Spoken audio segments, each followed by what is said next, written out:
everyone. This is Greg Viti from Real Estate Legends. I have a true legend with me today.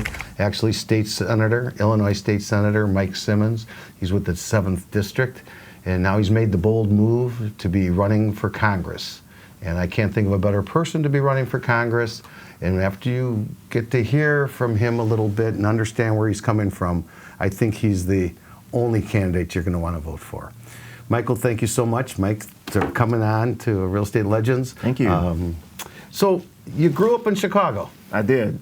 And you pretty much stayed around your neighborhood your whole life. Yep. So as a young child, where'd you go to grade school? So as a young child, I am proud to be a lifelong Chicagoan. I'm 4 generations in Chicago, so we're deep in the soil. I grew up in Lincoln Square by Foster and Lincoln, and I went to Budlong Elementary School. I went to St. Thomas of Canterbury, and I went to Mount Carmel. I like to say I'm from a family of recovering Catholics.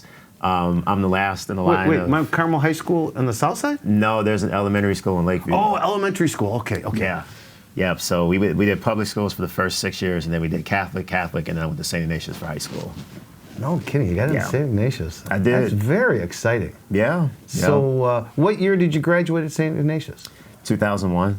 Okay, so when you're a young child, I know your mom was very influential, and she happened to be in the hair business. And so my grandmother was in the hair business. My grandfather was a barber. My aunt ran a beauty shop. My other aunt ran a beauty shop. Oh, wow. And I thought that was the coolest way to learn about everybody.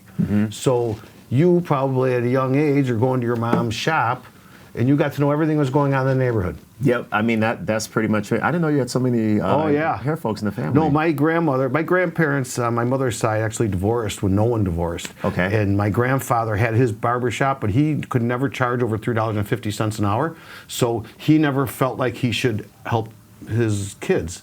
It's sad to say, and my grandmother just stepped up. She was such a tough person. She had a little small place in Lake Forest, and she ended up working on all of the Armors and all of the big shots of Lake Forest. Loved my grandmother. So, and that's my Polish side. So she would force me to, dance the polka with her. And, oh, wow. But I remember my aunt, her daughter, had the celebrity beauty shop in Highwood, and my mother would do shampoo to save money to take us on trips. And I just loved going up there because I knew a lot of the women in there's kids, and I knew enough to be dangerous. And so I imagine your mom must have been quite a personality in the neighborhood. She was. I mean, my mom was avant-garde is the phrase that comes to mind. Very much artful. Her salon had these beautiful pink lights that adorned it. It was right at Sheridan and Loyola in Rogers Park. Okay. She opened it when she was 31 years old, 1995. I was 12. My sister, I know, was 2. And, she made that place come alive. And I was in there a lot as a kid, and I was I took out the garbage for her. What son would take out the garbage for their mom's small business? They have to, and sweep. You're right. I was constantly sweeping. I did sweep. So was she avant-garde, like she was into jazz music, or? Well, she was into a lot of different kind of music. So 80s alternative, reggae. She listened to a lot of music from around the world. Zouk music from Haiti, Soukous from Central Africa. Fabulous. My mom's music collection is. So I just read your bio, and I didn't know this, that your dad was involved with the Wild Hare and Singing Armadillo Frog Sanctuary. My dad and my uncle opened it. That place was the greatest. I'm not a Cub fan. I'm a White Sox fan, but I used to put on the Remax Wait a minute, Cubs. I didn't know that. If you wanted to eat in my family, you had to be a White Sox fan.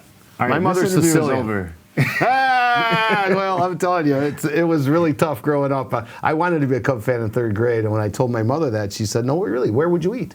Ooh. I said, "What are you talking about?" She goes, "Oh, no, we don't have a lot of. We have a lot of food in the house, but not when there's Cub fans in there." Okay. So, and the reason it's kind of interesting because her father made some smart ass remarks to her about the White Sox, and she kind of made a derogatory, kind of a racist remark to her, and she got pissed off about it, and she went down there in 1959, actually the year I was born. She's pregnant, and she went down there, and she looked around, and she called him up, she goes, "Dad, you're full of it. That's not you know what? I'm mad at you, and I'm a Sox fan, and she hung up on him. And she's Sicilian, so like if you crossed my mother, she wouldn't talk to you for 5 years. Like she's tough. Like, so you know what? I learned to really appreciate that about her. And but I would put on these Remax Cubs days, and we got up to about 850 people at one time. And I can remember we were all at Sluggers, and we all came to the Wild Hair. When I first moved downtown, I was at 43 North Sheffield, so it was right by the Wild Hare. And I've always been my brother taught me all about music. We would go to Skokie and buy 3 to 5 albums each every week, and he would show me, this is great. You know, like when he showed me Bob Marley, I was like, this is terrible. And then I would, you know, put grooves into the albums. I would listen to it so much. And he did that with me with everything from Southern country rock to real soulful, you know, blues, just all of it. Yep. And it is amazing how music really kind of fills in your life. Yeah, I mean, music for me it defines different times in my life. Like, there's music that reminds me of high school. There's tracks that remind me of college. I have a whole playlist for this campaign, in fact. It's not public yet, but there's certain songs that have helped me to get day to day. Well, I can imagine it's got to be a long day when you're working as a state senator and you're trying to become a congressman. So I remember when I first got into real estate, I was a waiter and I was a realtor, and I was working about 90 hours a week. And people would say, how do you do it? I do it through great attitude and great enthusiasm, and I believe in myself. And I think that's what's happening with you, because I've seen you speak a few times, and you're very inspiring. Your story is incredible.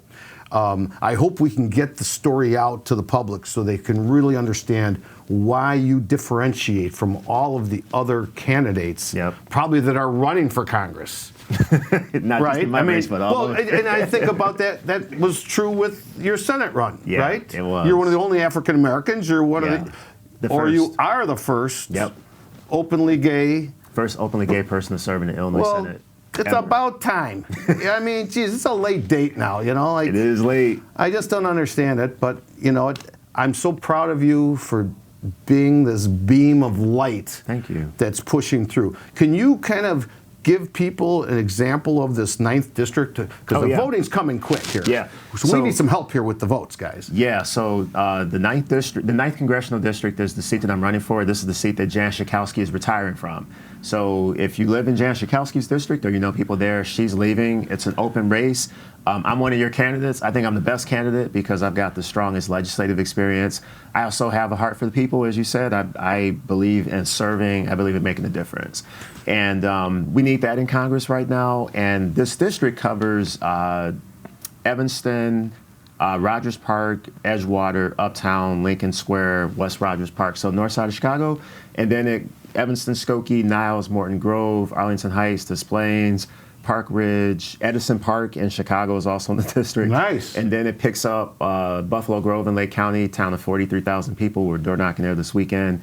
4 or 5 smaller towns in Lake County, and then it jets out to McHenry County, takes in Algonquin, Crystal Lake, Cary, Lake in the Hills, and Fox River Grove. So this is a massive district. Well, I've got good friends in Cary. I'm going to call them tonight. Let them know. And I'm going to look at that closer, and I'm actually going to make a lot of calls because I have a lot of friends in Edison Park. A lot of the Irish builders live there, and some of my friends. Okay. So let's go back to your grade school and high school experience. So you obviously were a really good student.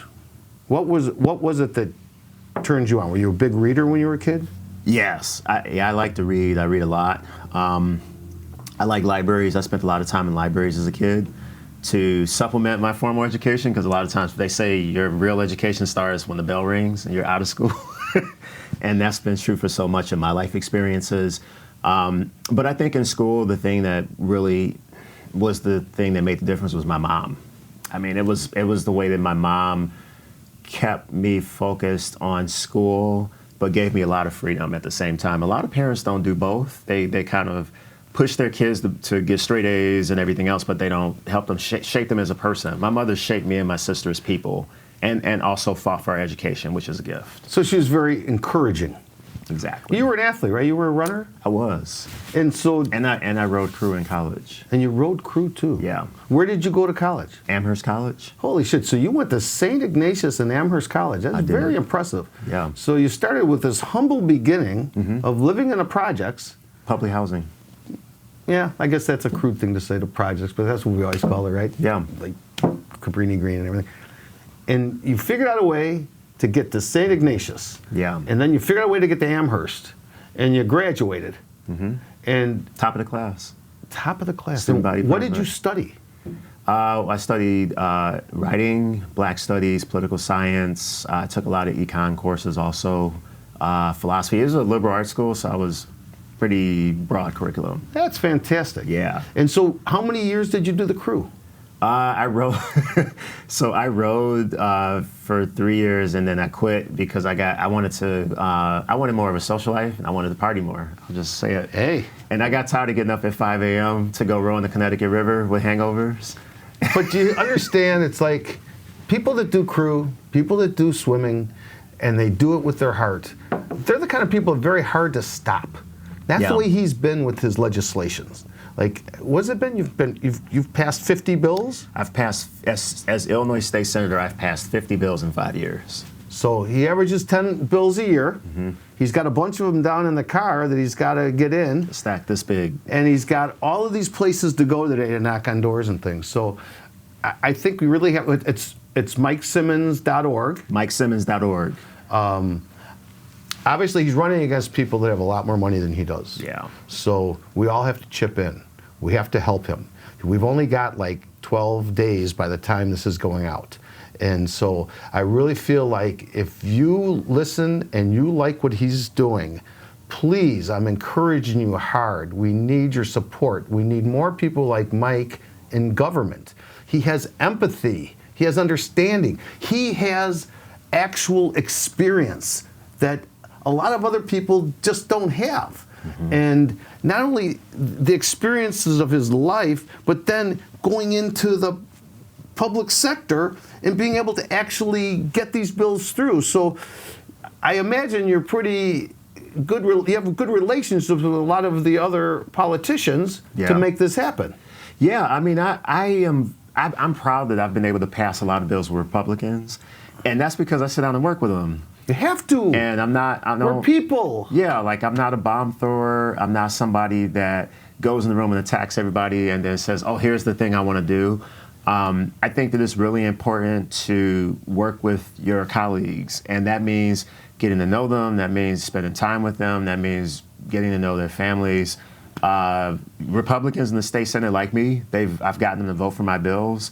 But I'm also principled. I mean, I won't work with people who denigrate my character or who don't think that I should exist or don't think I should have human rights. I don't believe me on that. Right. At a certain point, you can't let them take you down. No. And I think the most basic thing on this earth is that the same energy that beats my heart and grows my fingernails and has all this stuff working for me is the same that's going for you, and it's the same going with everybody on this planet. So if you can't see the magic of that, then it's frustrating to me. And I know from the studies that 80-90% of the people on the earth, their thoughts weaken them throughout the day. So I feel like people like you have to pick up the energy for everyone else. And luckily, we have some people like you that get into politics, because most of the people that are involved in politics seem like they're there for the wrong reasons. Yeah. Or once they get there, they get swayed by the wrong things. Right. So you're in college. Let me say real quick. Yeah, go too. ahead. In my race, some of the people that are my opponents have millions of dollars being spent for them. And it drowns out voices like mine, people that are running to do the right thing and want to get something done. And I think that's a problem all across the country, but especially for people running for Congress. Yeah. I feel like every day we have choices. And many people, they're extraordinary and they choose not to be ordinary. Yeah. So I applaud you for your fight, for your gumption and your hustle and your grind. Absolutely. Because it takes that. And is there something that you really want to tell these voters that might encourage them. Yeah. I mean, we could explain some of the bills you've passed, like the medical bills. I think that's a wonderful thing that you've done, because a lot of people are drowning in debt, and they're never going to get out of it. Yeah. And it's just that the interest keeps coming. And I mean, when you go to the emergency room, and up front it's a $5,000 charge no matter what you did, you know that something's not quite right here. Yeah. And then when they give you an aspirin and it's like $350 or some stupid thing, you're like, who's... And so when you have someone who can't even afford insurance, and we're the only developed nation that doesn't have health insurance for their people. And sorry if I sound a little frustrated about it, but I am, because it's ridiculous. And I know Mike has to believe that there's some way that we can make it more fair. So why don't you explain to public what happened here? Yeah. So I introduced legislation in 2024 that I worked on with Governor Pritzker, that we passed into law that erases medical debt for, to date, 520,000 people in the state. So 520,000 people in Illinois had medical bills 2 years ago where it's been erased as a result of my bill. And this is what I mean about getting stuff done. And I think we need more people in Congress that can lay out receipts like that and can point to concrete accomplishments, because that's 500,000 people now that will be able to put that money into paying their mortgage, paying their rent, You're changing their life. Right.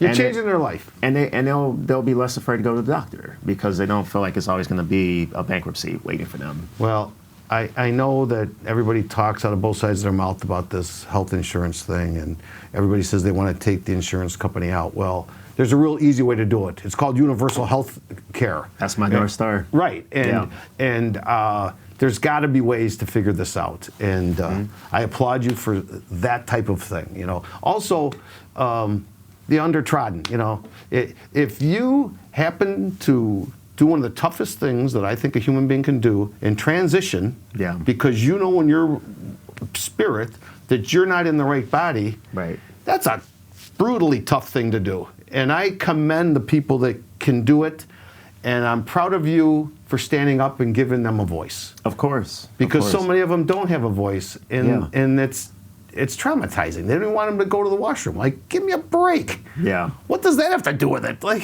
yeah. It's for me, it's nauseating, but I'm so proud of you that, like in the LGBTQ community, you stand up. Yeah. And you should, as we all should. In the state Senate, I've been really proud to be a powerful voice for all people, but especially those that are targeted with violence and hatred. And, you know, I've had some of my colleagues who have threatened to exact violence on trans people. And I've been one of the only people to shout them down and say, "Hey, that's not acceptable. This is Illinois. We don't do that. We don't have taxpayer-funded politicians standing in the state of Illinois State Senate threatening to attack people, threatening violence on people." And when I did that, it made the Washington Post. It made the headlines of the Washington Post. Well, you know what?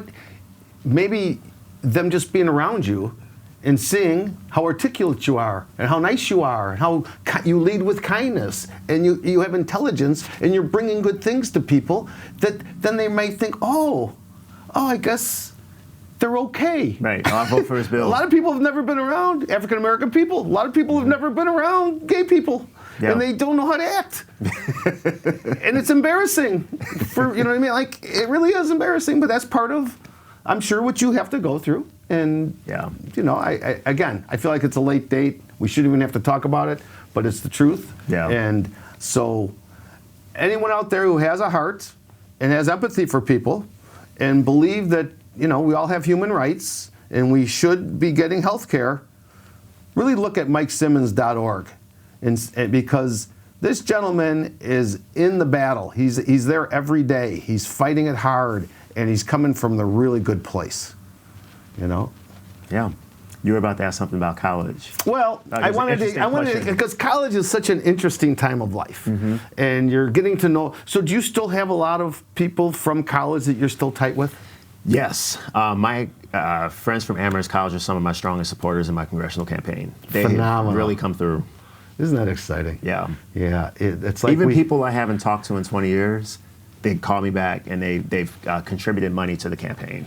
I love it. Yeah. Yeah, you've been planting seeds your whole life. So you're getting out of college. What were your first like job offers, or what were you thinking? Oh, wow. When I got out of college, I didn't have anything lined up at first. I had interned for Barack Obama in the U.S. Senate the junior year of college. And when I was an intern, I networked and met all these different people and collected all these business cards and stuff. And so, quick story, when my mom came for my college graduation, we packed everything up. And I put all these like a shoebox of cards from Capitol Hill that I was going to use to find a job. I put them in the mail. And my mom tried to stop me. She's like, Michael, why are you putting that in there if that gets lost? And I like argue with her because, young guys always argue with their moms. We know everything. And she was like, you know what? Okay. She said, I'm not going to argue with you. And so we put all this stuff in the mail, and sure enough, the box got damaged. So I lost all these contacts. So the summer after I graduated from college, I was just like a little overachiever kid who was like, I lost all my contacts. What am I going to do? So I ended up interning in the private sector in Chicago that summer. I was at Aon for about 6 months. And that was a good experience. What did you do for Aon? I was an intern in their risk management division. It's like research. Yeah, mostly I was researching. They're like, oh, a smart guy from Amherst, he's going to come in and figure this all out for us. That's what they did. Yeah, and they paid me $15 an hour or something. Yeah, or less. Yeah, or less. Whatever they could. Yeah. So as I did that, I would travel to D.C. and I would go and do informational interviews in different congressional offices. I ended up landing a job in Durbin's office in 2007. That was my first job in Senator Dick Durbin from Illinois.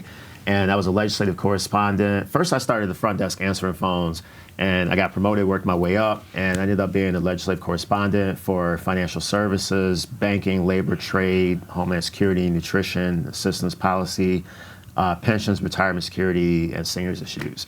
And so you couldn't buy that education. Yeah, that was like the Cadillac portfolio in Durbin's office. Like I had 2 times more issues than anyone else that was in that position. Oh, that's fantastic. And I loved it. I ate it all up. Oh, and he could tell. Yeah. And so after Durbin, where'd you go? After that, I'm from Chicago. I always knew I wanted to come back home. I always knew it. Other people on Capitol Hill tried to actually poach me. I actually got a job offer from then Senate Majority Leader Harry Reid's office. And Harry Reid, guy from Nevada. Classic. Back when things were a little less crazy. And I decided, no, I'm going to go home. So I came back to Chicago, and someone I worked with at Aon actually ended up becoming a Cook County commissioner, Bridget Gaynor. So I went in her office as a policy director, and I was able to work on issues around healthcare in Cook County. We did a lot around pensions. We did a lot around the county budget, violence prevention. And that was a great experience also. I also did outreach, which allowed me to get out in neighborhoods and start to really meet community-based organizations and community leaders. We did a whole health needs assessment for the Uptown community. I left her with a bunch of recommendations for how to improve healthcare in her district, and I went over and worked in the mayor's office. So you're like 23, 24 years old? +2. I was like 26 then. So you're 26 years old, and you already have all of this experience, and you're just soaking it in like a sponge. Yeah, you could say that. That's so exciting. So you understand what I'm saying? So most people that are doing these political moving, trying to be in Congress, trying to be a senator, they don't have this kind of background. And they don't have that kind of curiosity. And obviously Mike does. So after being with her, where did you go? So I got unexpectedly, I was planning to go to law school. And I had been in Bridget Gaynor's office about a year and 6 months. And Rahm Emanuel was running for mayor. And I was out of the community meeting in Edgewater, and some of his policy people heard that I was a policy person. So they started, reaching out to me and saying, hey, you should really sit down with our team. We want to talk to you about, City Hall and all that. And I kind of blew it all off. I was like, I like what I'm doing now. I'm going to law school. I'm not trying to go work. So they pursued you a little more, huh? For 6 weeks. Wow. They would not take no for an answer. And I eventually, I ran this whole little overachiever process where I reached out to all my mentors and everybody I'd ever worked with. And I was like, should I do this? Should I do this? I'm torn. And eventually I decided to do it because a lot of people kept saying, Mike, you got an opportunity to go be on senior staff in City Hall in the mayor's office at the age of 28. Like that will just be that will open so many doors for you. And it opened your eyes, too. That, more importantly. Yeah, what's really going on here and how vast this whole thing is. It did. Right. Yeah. There's no easy solutions or answers here. Yeah. I'm so glad I did it, even though there were some times there that were really challenging. Chicago's a hard city, and to be staff on the 5th floor of City Hall and to be from Chicago can be hard because I love Chicago, and you want to do a lot of things and you want to stop a lot of things. But I'm glad I got that experience because it taught me how to make policy happen, how to get government to move for people. It taught me about how to manage. That's where I learned how to manage in the mayor's office. Like, most people don't understand that, like, managing is hard. Managing people is hard. Overseeing work is hard. And when I went into that job, I had to learn how to do that. And then I was in the management position after that. I went over as deputy commissioner in the Department of Planning and Development at the City of Chicago. And one of the best jobs I ever had. Slow down. What was that position? I was a deputy commissioner in the Department of Planning and Development. Fantastic. For 2.5 years, 10 years ago. Wow. So that's a management level position in the Department of Planning at the City of Chicago. And it was a management role where I oversaw a number of programs and policies. We rewrote the policies and procedures for over 3 dozen programs that have everything to do from preservation to how TIF monies get out the door to the Small Business Improvement Program. I ran audits. At one point, they were understaffed, so they brought me in to run an audit of all of the federal funding streams for CDBG housing, all the stuff. I mean, I just soaked all that up. I mean, it was just... So was that 3 years or 4 years? 2.5. 2.5? Yeah. And so after you're done with City Hall, where'd you go? So then I took, this is my favorite part of the whole experience. So I took a year off. When I left City Hall, it was August of 2016, and I knew I said, I have worked nonstop since I graduated from college. I need to step away from this for a bit.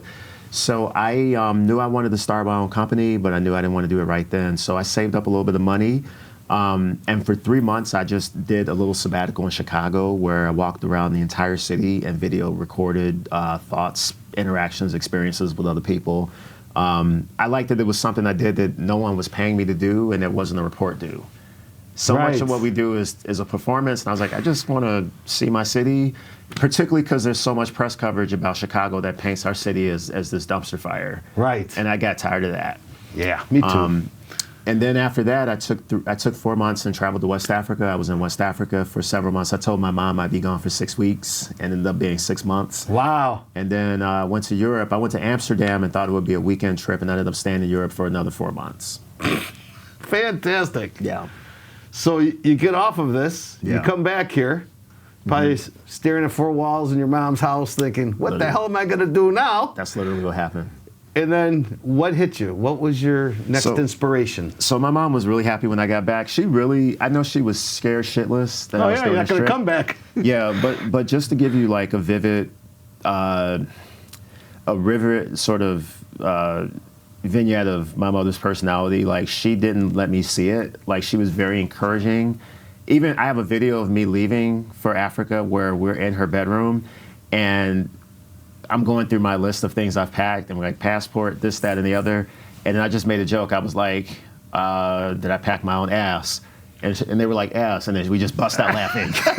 That's how our family, we're very silly.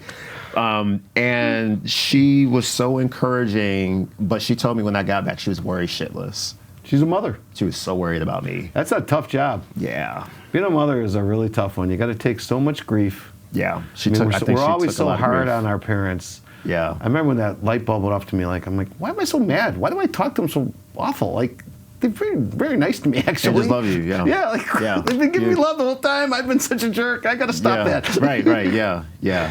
But I remember literally when I got back, I started to run out of money. And I remember my mom being like, well, you should have saved. I was like, Mom, the savings were the trip.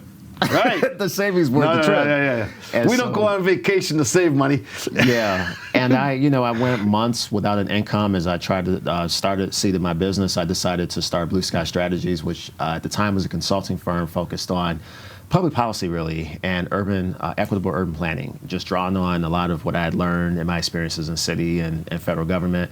And it took about 8 months to get that off the ground. So there was some very cold months in the winter of 2017 where I was eating chana, and it was good, but that was ramen noodles. Chana, yeah. I mean, it was. I ran out of money in January of 2018. That was a cold winter. But you know what? That builds character. Of course. And I know if you took that business, you're gonna cruise that business because that's a great niche you have there. Yeah. And you know a lot about it. Yeah. So you ran that business? So I ran Blue Sky from 2017 through 2020. And the business in 2019 became so successful that I had to scale. And that was the most stressful experience, one of the most stressful professional experiences I ever had, because it's a great problem to have. When you start a company and it is going... And you're a control freak. Yeah, well, you want a good product. Well, you want to show up. You want to, believe me, I've been that's been my whole profession. Yeah. But you know, you got to hire people, and then it's like, damn, I got to hire people, and I, you know, like we did it. We got through it, and then the pandemic came, and everything dried up. I lost my mom January 4th of 2020, right before the pandemic. That came out of nowhere. She was 55 years old, and you know, it just kind of turned the whole world upside down. My partner and I moved in together, and I ended up, Obama Foundation ended up asking me to come on as deputy director for the My Brother's Keeper initiative. Wow. So I did that. I've heard of him. He did some nice things. Yeah, he's a good dude. So how long did you work with Barack? I was with Barack. The first time on Capitol Hill was in 2005, 2006. The second time was in 2020 at the Obama Foundation, and I did that job for about a year, and then I got sworn into the Illinois Senate, and then I left the foundation to do that. Well, he was so smooth and cool. I remember being at East Bank Club, and I didn't know who he was, and he's next to me, and we just started having this conversation, and we talked for like 25 minutes, and then later someone nudged me and goes, "Don't you know who you're talking to?" I was like, "No, I didn't know who I was talking to." And he was just so sweet, and he loved that I didn't know. Yeah, I bet. He could tell I didn't know. He loved that, and he asked me a million questions about everything. Yeah, that's so cool that he probably just through osmosis helps you too, because I know that he's that kind of a person, and you already had all this. He must have loved all that background you have. Yeah. Oh, they were really good to me when I was there. You know, and it was the year I lost my mom, and so I was grieving, and that job just sort of helped me to kind of. I don't know how to describe it. Like it was a good. You get lost in it. Focused on closing opportunity gaps for young men of color. It was the George Floyd protests happening that summer. Everybody was on lockdown. It was just good to have a work community like that was focused on making the world better, particularly for young black and brown men at a time when George Floyd had just been killed. You know, it was a great experience for me. I think it helped me to kind of process some of my grief at the time. So important to do that. Yeah. So hard to not just want to lash out. That's why I always loved Martin Luther King. You know, be nonviolent. Mm-hmm. You're going to make change. You're not going to do it through hitting someone over the head with it. I wish more leaders could figure that out. Mm-hmm. That we've got to find a common ground. We've got to talk from it. You know, like I said, we're all from the same source. So why can't we just figure out a way to make all this stuff move better? Yeah. Yep. So I know we have in the room your partner, Michael. We do. I was thinking if we could pull him over here. You could sit in there, and we could ask him a few questions. All right, so now we have Michael Sullivan here. Michael, thank you so much for coming in. Thank you, Greg. Real Estate Legends. Actually, you know, I actually sold these gentlemen a piece of property, and I didn't realize you had so much development background at that point. You sold us our first home. But I was thinking as you were telling me all that you had all of that background, that you were playing naive with me. But I think you had a lot of great questions, and real estate market's not very easy right now, so you got to actually see firsthand what buyers and sellers are going through, and that's one of the reasons we need to get more buildings up, because the supply chain is really rough. Yeah. So Michael, how do you like this being married to a state senator and dealing with politics and now running for Congress? I know that you've been very supportive, but it's got to be a different kind of a situation to be in the background. Yeah, it's a great question. We're not married yet, so it's at some point. Well, okay. Yeah. But, well, you act so married. Well, yeah. Well, yes. It's the love of my life. But 5 years ago, when Mike got sworn into the state senate, I had been on a call, and it was it was a Monday. I think it was the day after Martin Luther King Day, Tuesday in 2021.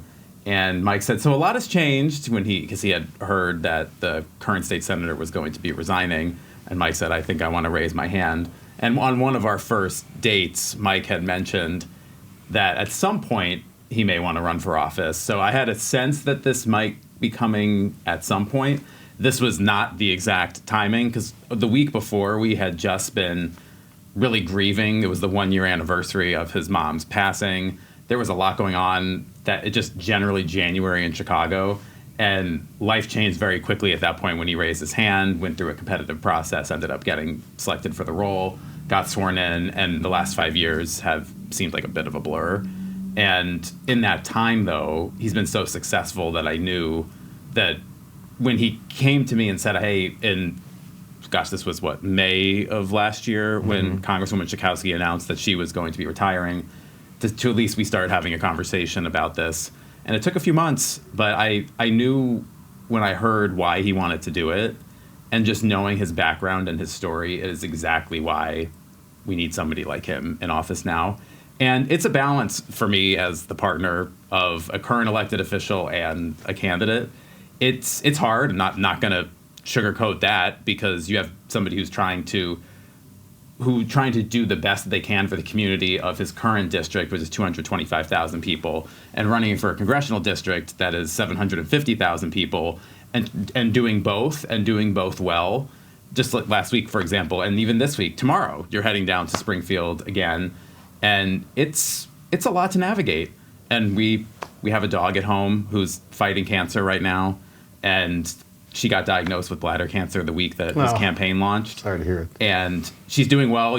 She is, I think, has been a source of, I think, strength and also just anxiety calming for the both of us. And an anchor. 9, 10 minutes, and an anchor. Because we always have to get home to her. And I just know that it's been a unique journey the last 10 months, but certainly the last 5 years.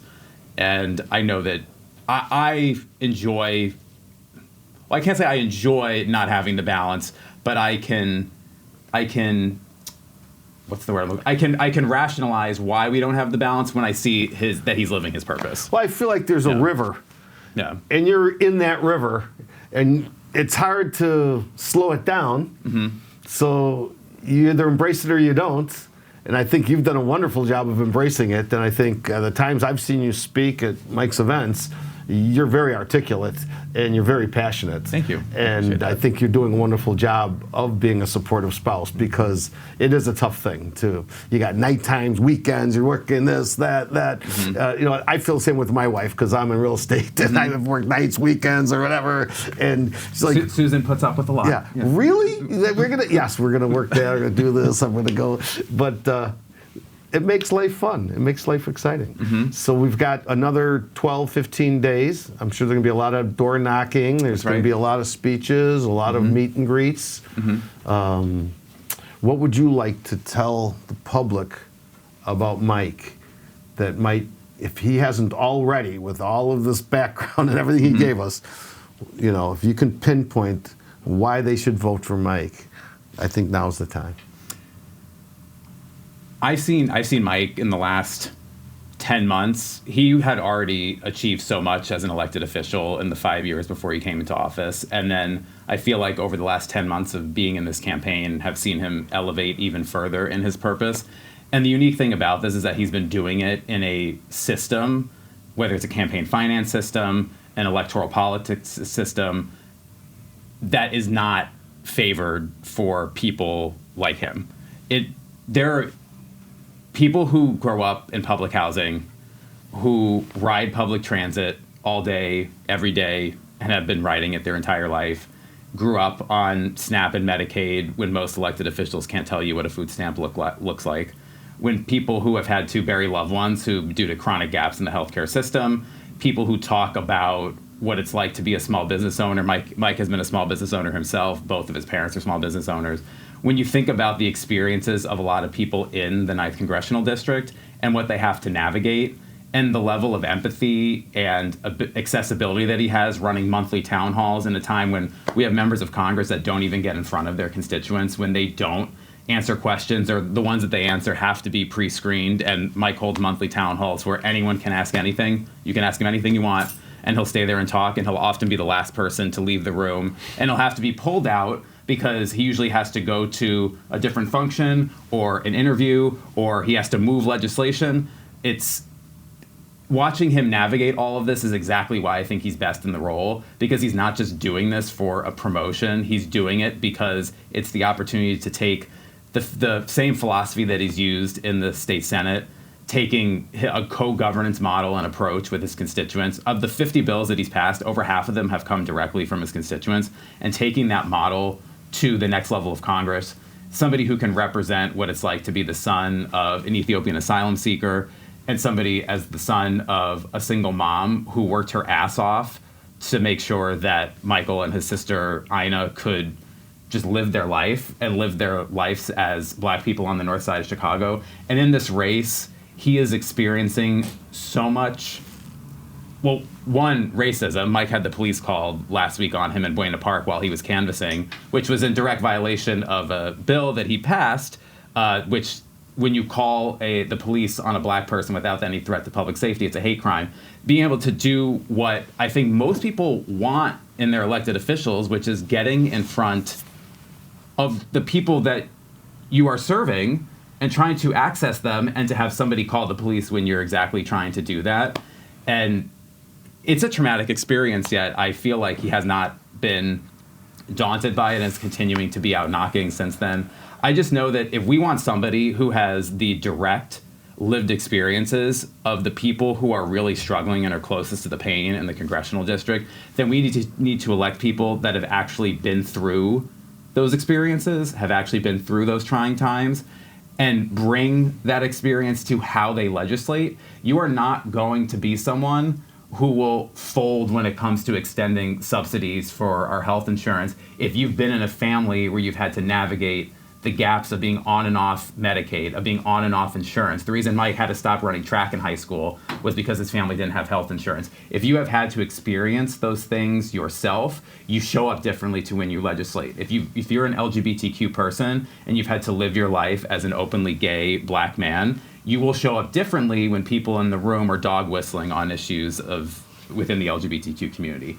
And I feel like we don't have enough members of Congress who have actually experienced the policies that they are legislating about. And often people come into LGBTQ communities, come into black communities, come into people who are low-income communities and tell them that I'm the best person to represent you when they're not a part of those members, or they're not a part of those communities themselves, and they've never actually had to experience the things that they're talking to you about, but telling you that they're still the best person to do it. That's why we need to elect people like Mike to Congress, so that you have somebody that has both the lived experience and the ability to get things done, to bring money back to the district, to help small businesses, to be able to understand what it's like to manage budgets. Because you can light fires in the dumpster all day, but if it's not actually bringing meaningful changes to the people that you're trying to represent, then what's the point? Yeah, Mike is both a voice and somebody who actually gets things done, and that's exactly why I think you'd be the best person for this role. Man, I love that. That's so nice.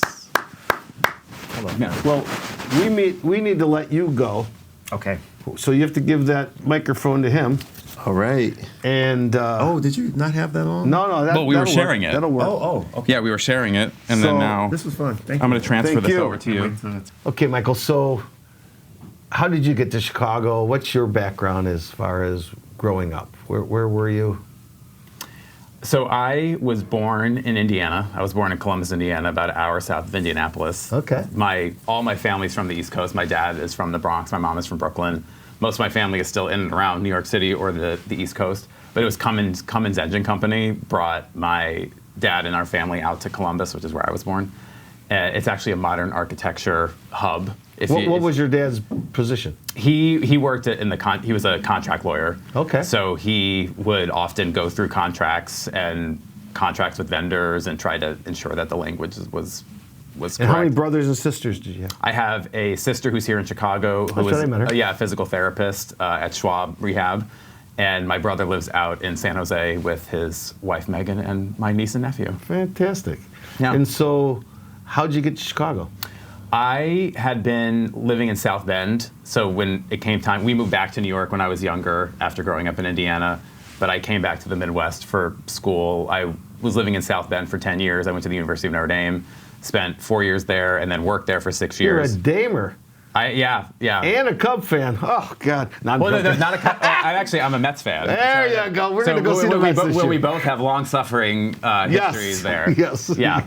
And I ended up coming to Chicago in 2015 because I had just come out as gay, and I knew that I wanted to try somewhere different. My sister was in grad school here in Chicago, and my parents were on the East Coast. My brother was on the West Coast. I knew. I was like, so I got family here, and I can get to both places easily. So and I love Chicago from being in South Bend for so long. So that's why I moved here. Chicago's a wonderful place. I love selling Chicago because I feel like we're undervalued. I feel like we have such great theater, such great. If you're a foodie, I mean, if you got enough money to go out, it's unbelievable here. And fun fact about the Cubs and a tie to Mike is that Wrigley Field is not in his current Senate district, but if Dansby Swanson were to hit a home run and it goes over the left field wall and lands onto Waveland, the north side of Waveland is in his district. So that's where his Senate district starts, is just the north side of Waveland. It's fantastic. Yeah. Yeah, I noticed that you know a lot about his district probably as well as him, and probably know a lot about his politics as well as him because you're living it and breathing it. And so now with this last push, are you still working your job every day? Are you working both, or you're just... Yeah, trying to do both as best as I can. I work in healthcare, and about 10 years ago, I had started working in healthcare. I want to move more down a policy route, but I started working in healthcare, and one of the reasons why I moved from South Bend at that point in time is I had experienced some heart issues myself. I had atrial fibrillation in my mid-20s, and which is not common for scary. Yeah, for patients in their 20s. I think I was the youngest. I ended up coming to the University of Chicago for my healthcare, and I think I was the youngest patient that my electrocardiologist had. I had to be cardioverted a few times when my heart was completely out of rhythm. And that was another reason why I was attracted to Chicago, is because I just had this great healthcare experience in Chicago, and which was traumatic too. And I thought, it also would be a nice place to be close to the doctors that I had. So there were a lot of reasons why I ended up moving here. But I went into healthcare because of my own experience and seeing how my insurance company was getting billed hundreds of thousands of dollars. And I didn't end up having to pay a lot of it, but I was wondering, why was my experience so much different than a lot of other people's experiences, where I could afford what my copay or my out-of-pocket payment was, but a lot of people couldn't. And that's what led me to move into healthcare. So I went to healthcare recruiting. I've been on the insurance side. I've been on the recruiting side with providers and health systems. And even in Mike's experience the last few years in the state Senate, I feel like I want to move down more of a policy route. It's exciting. But yeah, so I've been trying to navigate and do both. It's hard to work a job while being a candidate's partner who's also running for office. And we've been trying to navigate it as best as we can. I'm so excited for both of you. I feel like it's meant to happen for him, obviously. Just listening to all that background that he has, he's been building up for it since he got out of college. And I agree. And now all of this state Senate, I mean, he's past the awe of it all. Mm-hmm. He's in deep on it, and he knows he's making a difference, and he knows what he can do if he gets into Congress. And damn, we need people like him in there. I agree. I think when I think of some of his legislation, he mentioned his medical debt legislation, and that 520,000 people in Illinois have had their medical debt forgiven so far. The program is continuing. Governor Pritzker has announced that he's going to continue funding this program. And so 520,000 people, that's to it was $1.1 billion of medical debt that's been relieved, and it's going to continue to increase. He had a bill to outlaw discrimination against black hairstyles in schools called the Jet Hawkins Law, which was named after the 4-year-old who was suspended for having braids in his hair. He has seeing what was going to happen with the Supreme Court and the Trump administration with their attacks on the environment. He put in limits on forever chemicals in our water supply. Thank God. And that's now put into law. The statewide child tax credit, giving money back to working parents, was based on 3 years of work on his part. There's so many examples of legislation that are meaningful to people's everyday lives. Common sense. Even if people want to talk about the stuff that's not as sexy, a bill to remove having to renew for free and reduced transit that you are a senior or have a disability to get the reduced fare. Right. If you are, you are. If you are, you are. If people were having to renew it, I think it was every year or two. And so it's the things that might catch a lot of attention, but also the things that, when you think about the people who are having to do that, the fact that they don't have to go through that bureaucracy anymore, those are the things. It can't just be all of the big stuff or all the sexy things. You need to do things that just make a meaningful impact and that are common sense. Chicago needs so many things to be streamlined. If you want to get a building permit here on a bigger building, it could be a year or 2 or 3. You could go bankrupt waiting. If you go to Cleveland, they give you a concierge. Concierge walks you through it within a week or 2, and you got everything set. I think there's going to be a lot of focus at the state level when it comes to housing and what we can be doing to remove some of the bureaucracy, while also having steps to ensure that we have buildings that in some cases would be preserved. Or I know a lot of folks have different thoughts on this. I think we're going to at least see a conversation of where can we remove the common sense bureaucratic obstacles. Well, I'm all for historic preservation when it makes sense. But if something is totally functionally obsolete and you look and you can see that the foundation's crumbling, you'd have to pick up the building to do the foundation, all to keep a building that probably isn't laid out right. I say, well, maybe you could put some nice things in the new building to make it look like the old building. And there's always different ways to work it. Well, I always like seeing when you go on a block and you can tell that there's been a historic greystone that's been preserved, and maybe they've renovated it or turned it into. Obviously, more units sometimes. Well, yeah. So it's. I just love when a building is preserved like that. Well, in the old days, we used to always preserve them, but what's happened is, if you're on a standard lot, the bedrooms are too small, and it's hard to design it. So then all of a sudden, to save that building, the things you're having to do, it's functionally obsolete. It doesn't make sense. Well, there was a situation. Mike talked about his mom's salon Pastiche, and it's right next to the Loyola Red Line. And the community pushed for a while because Loyola purchased the building and evicted the tenants that were in there and the businesses, including the business Archie's, which had been next to his mom's salon and then extended into his mom's salon after she passed. And they were a great business. There was Susan Roman Gallery that was there. And the community was really upset because not only more or less over the last week, the building is being demolished now. And the community really fought back against that. And this is the street so before Mike was a senator and after his mom passed, Mike worked he at least put in an application to try to name the street after his mom. So now if you go to Loyola and Sheridan over to Loyola and Glenwood, it's honorary Ramona Rouse Way.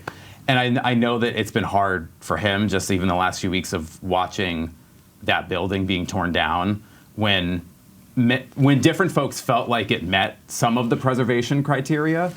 And it's hard when you see a building that has such a personal tie and where he spent decades being knocked down. This is a debate we go through constantly.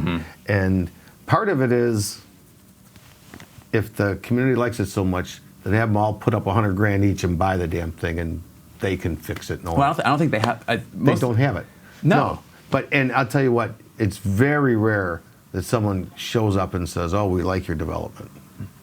That doesn't. Most people, if there's a community meeting, they're going to come to bitch and complain, and they'll always say it's because of the traffic. Oh, it's always the traffic. So in Highland Park, you should see they come and they bitch about the traffic, and it's like, come on downtown if you want traffic. Oh, that extra building is really going to screw you guys up. It's going to take another 2 minutes. But, so I hear it on both sides, but I think it's got to, in the end, it's got to have some kind of capitalism thing to it. Like a lot of the new, right now in Logan Square, if you want to tear down a single family, they charge you extra $60,000. If you tear down a 3-flat, it's $20,000 a unit. And they're saying, because they want to not gentrify, but we want a lot more units. So we're talking on both sides of our mouth. You're trying to stop the developer from building, but yet you want a lot more units. Which one is it? They don't know. Now they want, in that area, if you are the landlord or housing provider or the owner and you're going to sell the building, you have to give the tenants 120 days to see if they want to all come together as a group and buy it. Like, really? They're tenants? They get some extra 120 days that the other people don't? And I mean, any tenant can buy properties and they can get qualified. And if they really want to be partners, they could be partners. And they could buy real estate. But why should that whole... So if someone wants to trade into your building, they can't because you got to wait 120 days for the tenant. Then the tenant actually, it says in the provision that the tenant can have the right to nominate somebody else. Really, it's not the tenant's building. It's the owner's building. A lot of these owners will just wait and kick everybody out and then sell it because they can. But that kind of stuff can really hurt other people that are poor that own the building, that want to sell. They don't want to get charged $60,000. I wish I was more of an expert on housing policy because I know wish I had the patience, time, and the perseverance that Mike has to try to make more of a difference. Well, what I like about and what I've seen how Mike operates is that he will sit down and talk to people who disagree with him, or just to at least talk through the situation. And I think we need more people who are willing to do that. I feel like we have to do that. Have to, yeah. That's what Socrates and Plato, right? Through dialectic. How else are we going to make something go somewhere? Yeah. Like, a lot of people get mad at me right away when I don't totally agree with someone, but it's like, I really want to understand their side of the story, so I really can get it. And a lot of times I'm listening, I'm like, okay, you still haven't hit anything that got me off my block yet. Have I helped with you? No, yeah, you've meant a couple things that made sense. And I think that's what we always have to do. Like, right? We're not always going to agree on everything. That's impossible. And there's no way that... I'm sure all the public policies came with really good intentions up front. But by the time they got to where they were, they got watered down, this and that, things changed, and all of a sudden it got into place, and you're like, what? That one doesn't make sense anymore. Well, I know one thing we do agree on is that Mike should go to Congress. That's for sure. I think we agree on a lot more than that. Yes. Well, yes. Yeah. We agree on a lot more than that. Believe me. Yeah, I know that as Mike has been navigating this campaign, and as we're in the final few weeks here, that also on MikeSimmons.org, yes, you can learn more about Mike. Yes, you can sign up to donate, which was amazingly helpful. Of all the top candidates, Mike has significantly less, and often black candidates are systemically underfunded in elections that are competitive in Democratic primaries, particularly if the district is not majority black. And this has been seen across. You can even see it with Mike's. Well, you're talking statistics. Right, this isn't like your opinion. This is something that's for sure. You can also look at donations, because it's all public through the FEC website, that there are often people who might give a certain amount to one candidate, and then if Mike will call to ask them for that same amount, they won't give at the same level. They'll give half or a quarter of what they might give to somebody else. But that's how good he is. Yeah, he gets them to give something. But he has to navigate a lot. Please consider donating yes. to Mike Simmons at MikeSimmons.org. Yes, the individual maximum is $3,500, but we have folks that are giving anywhere from $1 to the $3,500. And every dollar of it is crucial. It's going to get his message out. It is going to phone banking. It is going to knock doors. It is going to yard signs. It is going to literature that we leave at doors when we're knocking in a sustainable way. Yes. It's going to a lot. And I know that the thing that people can also feel like they can give right now, if they can't give their money, some people feel like they can give their time. Yes, volunteer. If you're able to volunteer, there's a way to sign up through the website. You just click the volunteer, and you can let us know how you want to help or sign up for specific shifts. We're looking for folks for Election Day, early voting sites. If you want to knock, you can phone bank from home. You can reach out to friends and family from the campaign office. We're happy to sit there and train people. Any way that you want to help, come by the office. It's actually at 1441 West Morse, right by the Morse Red Line. 1441 West Morse. It's 1441. right at the Red Line. It's right there. Any way that you feel like you can help or think you can help, there's also a way to message through the campaign website to us. We are open to all ideas, but some of the main things right now are donations, volunteering on Election Day at early voting sites, phone banking, and door knocking. Well, Michael, thank you so much for coming on to Real Estate Legends. Thank you. We're all thinking our best and Thank putting you. all the right energy for Mike Simmons, MikeSimmons.org. Yes, go Thank Mike. you so much. And am I a real estate legend now then too? Well, no, I actually not yet. You're on Real Estate No, Legends. I'm on Real Estate Legends. Maybe I am because I've worked with you. Exactly. No. Thank you. Thank you, Greg.